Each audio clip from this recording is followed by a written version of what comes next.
a woman working in our team, Yeah. especially the technical one, because we do have to go inside the data rooms and it's a lot of noise, a lot of wind. It's not heavy job, but on the communal areas like toilets, kitchens, corridors, loading bays, Yeah. we do have woman, Yeah. but even the supervisor is a man. Yeah. You know, I mean, it's something that we do and we don't realize that we do. Yeah. So, and the only woman that we got that we had a few months ago, she stayed like for 2 months and she quit. Okay. You know, so it's really something that we do without noticing, not all the time, because sometimes I know that this happened, but it's something that we really need to take care of, you know. That's something that we need to change. Yeah. That's it. Well, potentially you might need to change if you look at it and you feel that there is a problem. Whereas sometimes that can be how it is in a male-dominated industry, like a loading bay or in those type of areas. The chances are it probably will be mostly male-dominated. But Mhm. as long as you look at the reasons why that is, but if you were to, the problem would be, Bruno, would be if you were to if you were hiring somebody new for the loading bay and you had two people apply for the position, and one was a man and one was a woman, and the person doing the hiring would automatically think, oh well, I'm gonna before we have the interviews, I'm gonna hire the man Yeah, because they're gonna be better and they're gonna fit into the team a little bit more. That's wrong. That's where people's preconceived ideas and unconscious bias might lead to discrimination. yeah, So you're right. It is really important that that gets kind of reviewed. Whereas if both people have the interview and they feel that the male candidate is the stronger candidate and they can give the reasons why, more experience, you know, etc., um, then that's fine. There's nothing wrong in that. But it's when there's unconscious bias in place that's potentially discrimination that's wrong practice. You know. uh, well, to be honest, I don't need to go that far. I used to work in a place in Brazil, photography place, that I was the only man. Okay. I worked with 4 5 women, and they said, hey, we don't hire any men. And the first time that we've done didn't work out. So you're gonna be the last shot that we have hire a man to work with us. Okay. And I said, well, I mean, I couldn't feel any pressure because I know what I had to do and I've done my job. I stayed for Yeah. 2 years and I just quit because I moved from Brasilia to São Paulo. So it's funny how the things happen and you don't realize by the time, you know. It is. So So actually, that's an example of it almost working the other way. That yeah, workplace had a preconceived idea that men wouldn't be able to work there. yeah, yeah. Um, but look, sometimes it depends on the business. Sometimes it Mm-hmm. depends on the culture. Yeah. But it's up to managers, owners, directors of the business to educate staff effectively and act as role models and as an example to Mm-hmm. make sure that these are the kind of principles and values that are embedded within the company. To make sure that things like equality and diversity are well looked after and get reviewed, to make sure that your practices, are fair Yeah. and meet legislation as well, to make sure that you're compliant with a lot of these practices. Okay, so inclusion as well, Bruno. So let's come out of that and have a look at some inclusion.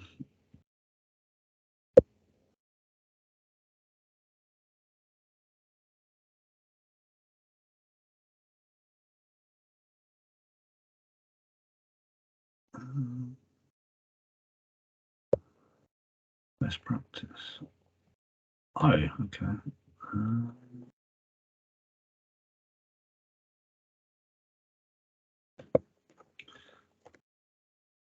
I thought on the beginning, I thought it was a problem with my network because of we use the Wi-Fi of the place that we work, so sometimes they don't allow us to see specific videos of and this kind of thing. They said, well, maybe that's the problem.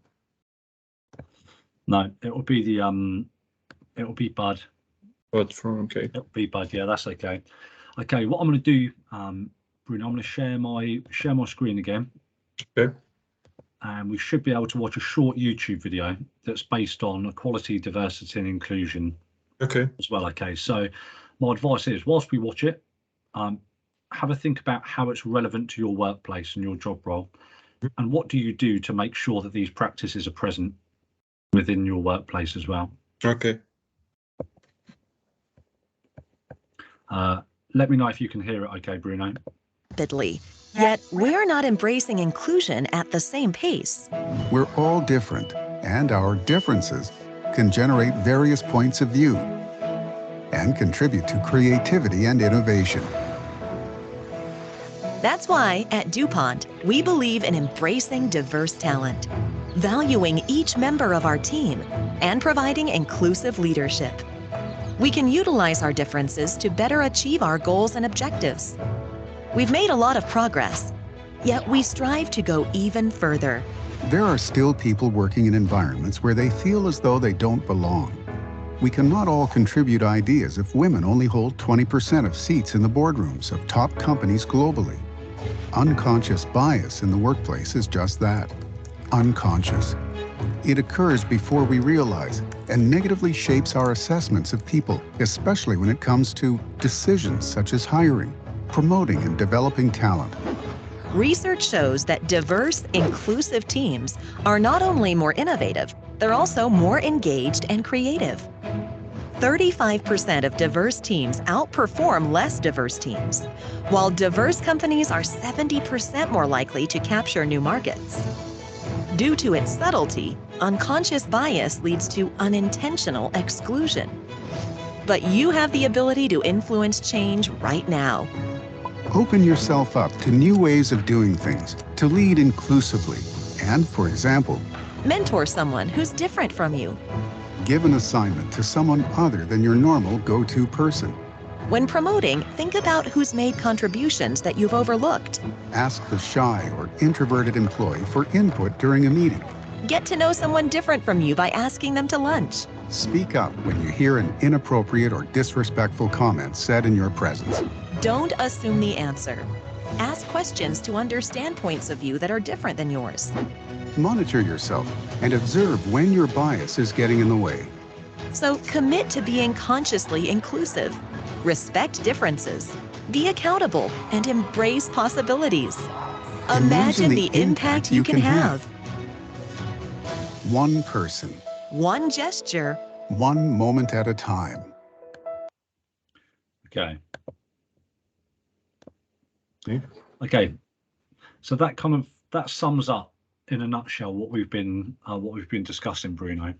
Mm-hmm. So again, what are your thoughts at this point on kind of equality and diversity? There was a little bit there that was, and one of the key phrases was to make sure you don't exclude people within the workplace, because that can be done in a professional way, like a formal setting. Mm-hmm. Like not considering somebody for a promotion because you don't get on with them, for example, or they might be different. Or it might be as simple as kind of making sure everybody in your team feels valued and feels part of the team. Mm-hmm. So I'll use an example, Bruno. For example, if you were planning a staff party for your team, so how many people have you got in your team, Bruno? In the tech team, 1, 2, 3, 4, 5, 6. Yeah, 6 Okay. actually. So if you were planning a staff party and you invite 5 of your guys, but you don't invite the other one person, Mm-hmm. you know, there might be a reason behind that. However, that could be viewed as excluding somebody. Yeah. Because you don't like them. It might be or for whatever reason it is, you know. So we need to make sure that practices are very inclusive. Okay.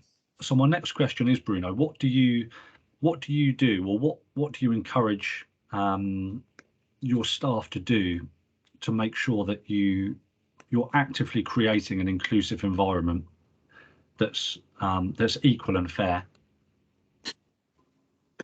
I try to, of course, some people have access and some of them don't, but I try to split the job as much as I can. Yeah. And not just one job, but as long as in the whole week or in 2 weeks time. So everybody do a bit of the same. Yeah. So they can feel they're not doing much and not doing less because I Yeah. don't trust the job. That's it.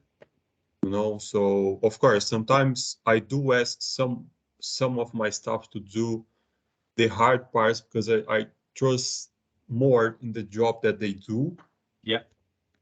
But I do my best to do this, to split the job and ask them, everybody, to do what they can. It was mine. Yeah, of course. So you're consciously and actively trying to promote kind of equal opportunity across your team. So some tasks, as you say, you'll give to certain members of staff, but it's to do with the performance. It's performance related.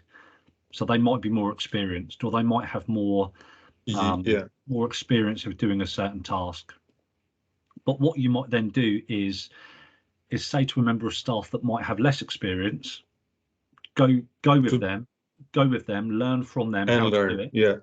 And then you'll be able to upskill and give that training, because eventually if you're exposing or you're giving everybody the same amount of training, then effectively if something like a promotion opportunity comes along, you know that you can then be fair with your assessment of who's the best person for the job. The best one, yeah. Whereas if you know that you've given one person a lot of training, but you haven't given another member of staff any of that training, then it's going to become an obvious choice as to who will be more likely to get the promotion.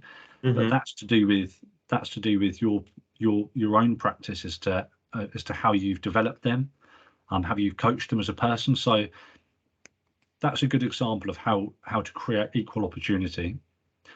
So from that, you can then monitor performance. So you probably have one-to-ones or performance reviews with staff, either monthly or quarterly, where you probably look to create your own kind of development plans for them.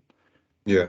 You might set them KPIs, so specific goals and objectives, things that you might want to improve on. So you're identifying areas of strengths and areas of, potential areas that they can improve on as well. And that's where you can help them and coach them and develop them as staff. Okay. So that's what we've covered, kind of bias, unconscious bias. We understand that. You're happy with the concept of that, Bruno? Yeah. You're happy with equality and diversity. We know equal opportunity, really, really important. Diversity within a workplace, really important. And we know about inclusion as well. So not excluding people. In the worst cases, as we said, it can lead to discrimination and even bullying or harassment. Yeah. In some places. So obviously the way you would try and prevent that would be through training and educating the staff and creating a culture of inclusion to make sure that everybody's got a good understanding and respects that. Whereas if I was to ask you, Bruno, if you saw one of your members of staff maybe discriminating or bullying another member of your staff, how would you react to that? What would be your response to that? Well, of course, when I see it, I was gonna say something to change the subject. Yeah.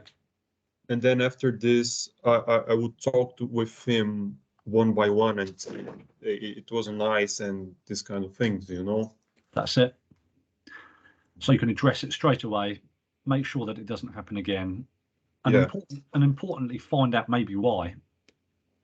So you can then make a more informed decision on whether that members of staff needs education, educating, whether that whether needs to be escalated further to management potentially, and you'd probably liaise with the other person as well to make sure that they were aware that you've addressed it and that it shouldn't be happening again.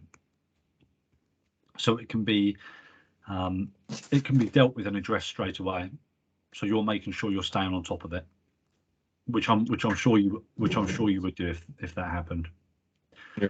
But it's just recognising the importance of that, and recognising in the first place that if we've built a culture whereby everybody understands that there's diversity, and they embrace it, then that can make for a really strong workplace, a really strong workforce. Okay.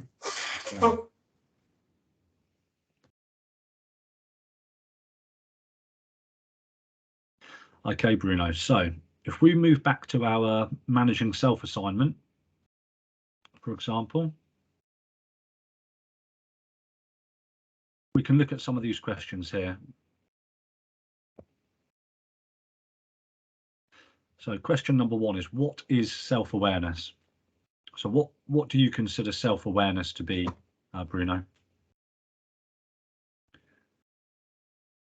Awareness. I don't know how to explain, to be honest. Okay. It's something that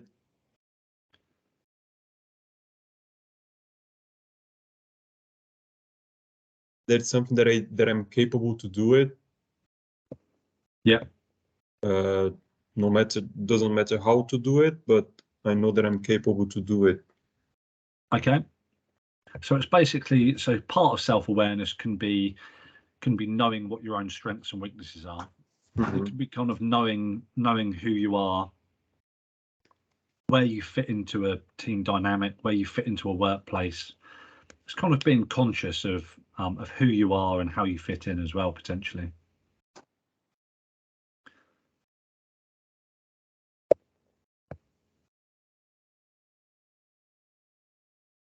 Okay.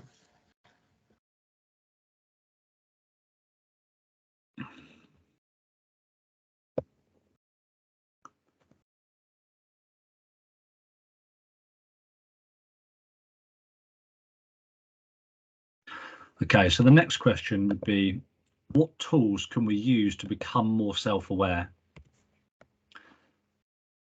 So how do you think we can become more self-aware, know a little bit more about ourselves in terms of how we view ourselves, but also how others might view us as well?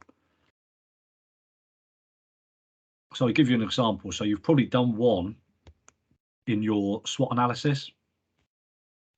Okay. Through feedback.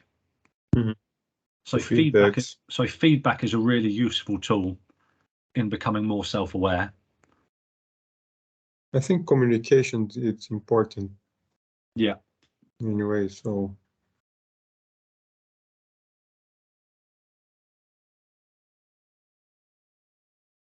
listening.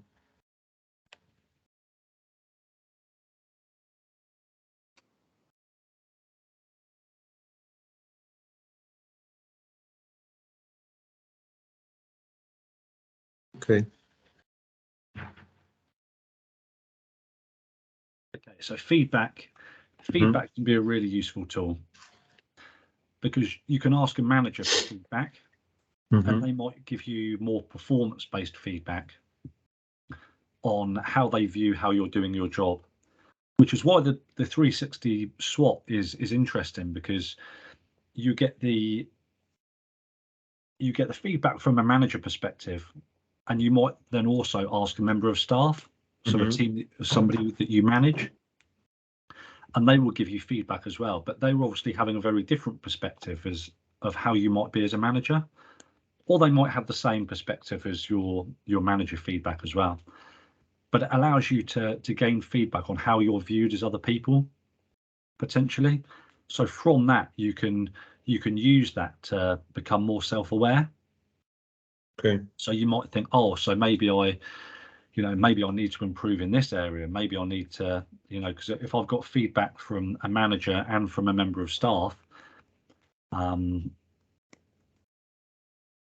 both saying that you're a really fair manager, that you work really hard, that they appreciate that you respect them as a workforce, then you think, oh, that's something that I do quite well. So that will probably be a strength. Strength.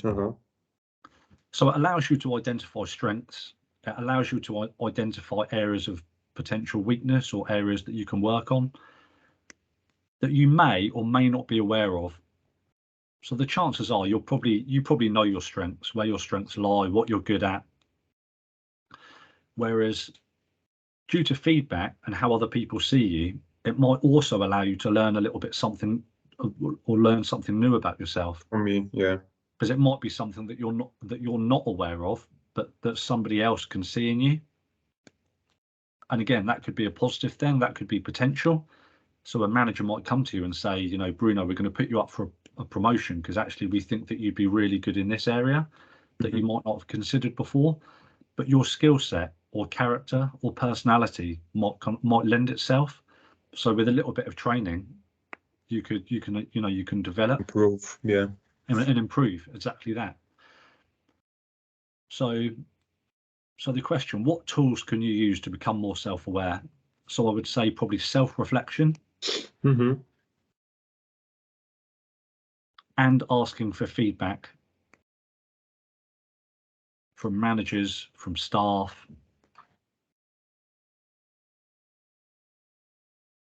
Okay. Because it can allow you to identify areas of improvement and the areas that things that you might not know about yourself as well. Okay. Okay.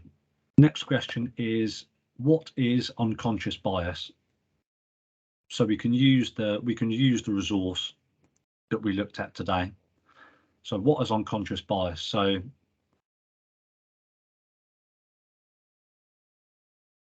we can use the resource for that, Bruno, because that will tell you exactly what it is and give you examples of that. Okay. Next question is, what can happen when there is unconscious bias in the workplace? Oh, we can use the same resources. We can use the same example. So we can use our staff party example.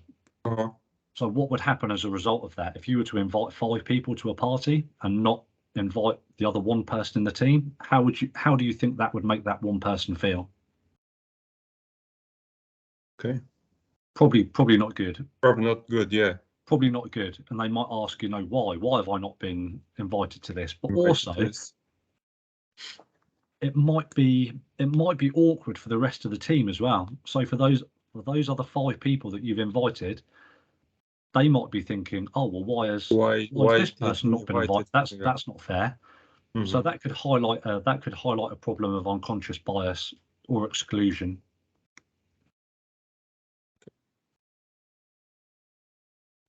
Okay. Next one is, what is inclusivity? So what is inclusion?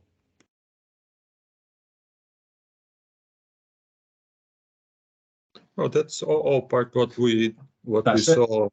So it's today, all part of it, Bruno. You're right.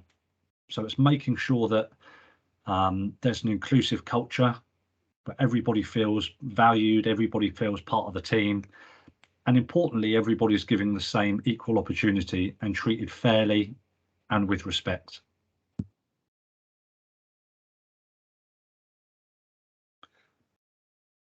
Okay.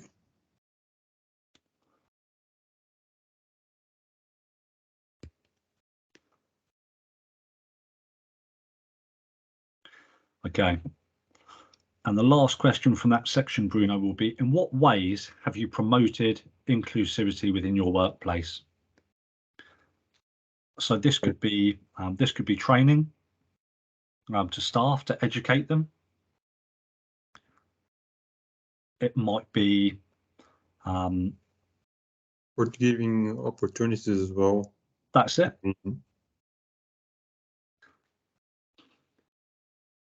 It might be getting, if you've got a diverse team of people, it might be getting them to work together on a task or project or event, so they get to know each other a little bit better, so they can develop a rapport.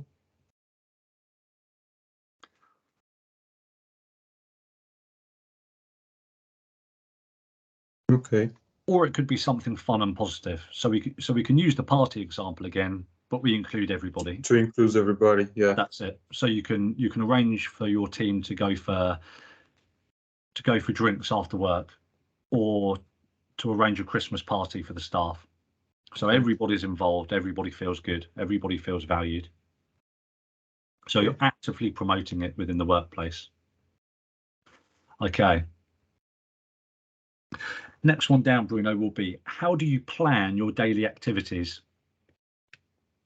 So this goes back to some of the prioritization techniques. So you mentioned at the start, like the eat that frog principle, or like where you're prioritizing techniques. We know that you've also got a schedule, and that you use an action by time scale. So you set tasks, and you want to know by what time or what day they're going to be done by, so you can monitor progress more easily. So we know that you also work on a rotation. So like a rota, for example, will be how you plan your daily activities and how you structure them. So from when you come in to when you go home, what does your day look like? So you get all the tasks done first. Between this time and this time, you know that you're going to be doing certain things. Okay. Next question. So it's similar. So how do you manage your time effectively? So that's when you can use the eat that frog or the prioritization technique as an example. How do you manage the time of others effectively? So guys in your team, if you might set them tasks, they're also probably going to understand what they need to do, because they might work on a rotation. So they know that they need to be in a certain area between this time and this time. And these are the tasks that they need to do within that time. So you can use that as the example. That's basically what we do, to be honest. We usually give them some time to finish their job and go check after this if it's done or not. So. Okay, perfect. So what time management tools do you use? Again, so what time management tools do you use? So you use prioritization techniques. You might use, as we say, you might use an action by time scale. So you might set tasks, you might set KPIs or goals and objectives. So a lot of the time, these are quite useful during meetings, during one-to-ones, where you might use what we call SMART goals to set goals and objectives. So you might have a short-term goal, a medium-term goal, and a long-term goal. Yeah. Okay. So when you put a date or a time next to that, it helps you or the person that you're assigning them to understand how long they've got to do the job. So it helps you monitor progress. So if you give somebody 6 months to complete a task, you'll probably check in with them every month, how they're getting on. How are you progressing with that? Do you need any resources from me? Do you need any more training? So you can monitor their progress, monitor performance. Okay. And lastly, give an example of how you've improved your performance based on the feedback that you've received. So what you might do, Bruno, is on the back of the 360 SWOT that you received back, when you get feedback from Paolo, it might identify an area where you might want to work on something. So how are you going to go about that?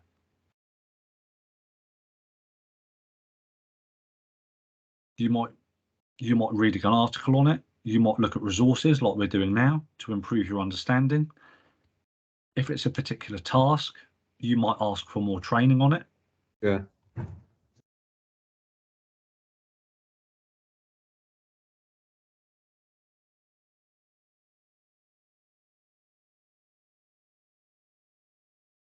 So it's important to demonstrate that any feedback that you get, whether it's positive or constructive, that there's a positive reaction to it. So you understand the need for it, and you're proactive about doing it, and you're positive about it, so you can set a good example to the rest of your team as well. Okay. And then in the last section, we've got, in what ways do you reflect upon your own performance? So again, for some activities, you might review, at the end of the day, you might review how the day's gone. And you might think, oh, you know, what's gone well? What could I have done better? At the end of a week, at the end of a month. You might also do that within like self-reflection. So you might use what we've done here, like a personal development plan.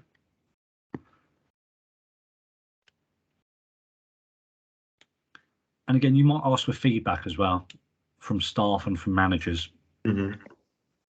So a lot of these questions, a lot of these answers will interlink. The feedback and yeah, that's it. In what ways and from whom do you ask for feedback on your performance? So again, colleagues, managers, fellow managers, outside of work, it might be family members, asking people for advice, asking people for more experience. When you had your when you first had your child, Bruno, so you've got is it a son or a daughter that you've got, Bruno? A daughter. So you've got, and she's 3. It just turned 2 now. Just turned 2. Yeah. Okay, so you might still ask your parents for advice. Yeah. On, what do I do here, or what do we do in this situation? Like, is this normal? We all do it as parents. So you're asking for advice from more experienced people, just to get their wealth of experience to then make your own decision on how to do it. So it can be in a professional setting. It can be in your personal life as well. We all need help sometimes. We all need advice, and welcome that advice as to what we can do. Okay. And lastly, we can put down, describe how you created your personal development plan. Where did you collate the information from, and what development activities you're required? So again, we can probably base our development plan on the needs analysis that you've decided.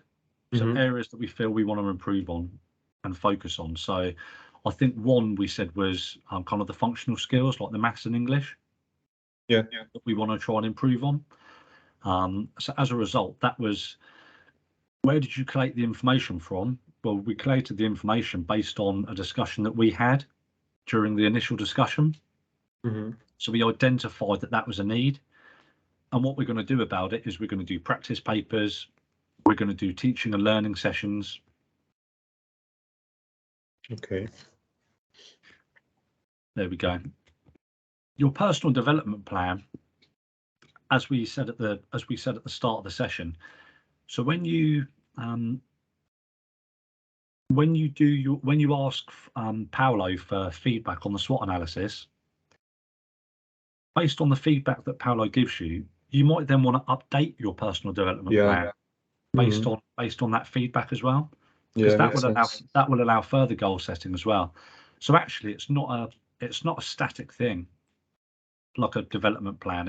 It can be an ongoing document. They can be changed. It can be added to all the time. And again, that can be then broken down into a plan where you've got short, mid, and long-term goals as well.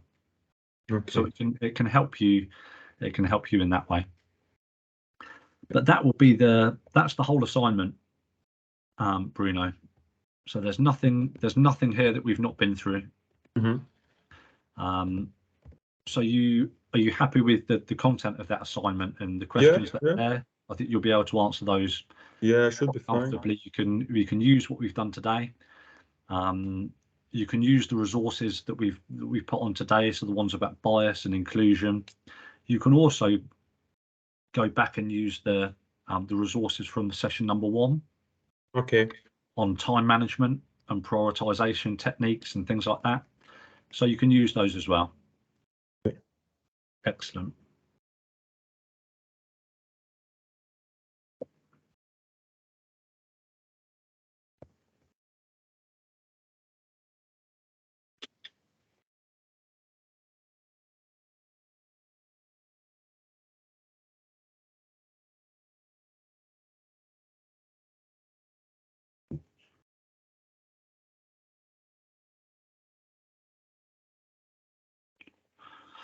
Okay.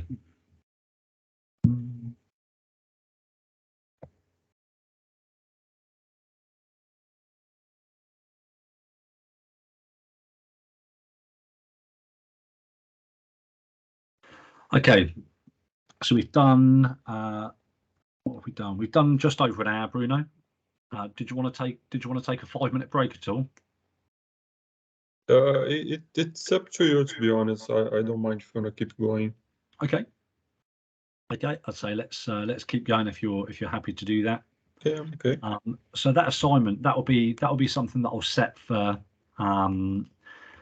until our next session, Bruno. Okay.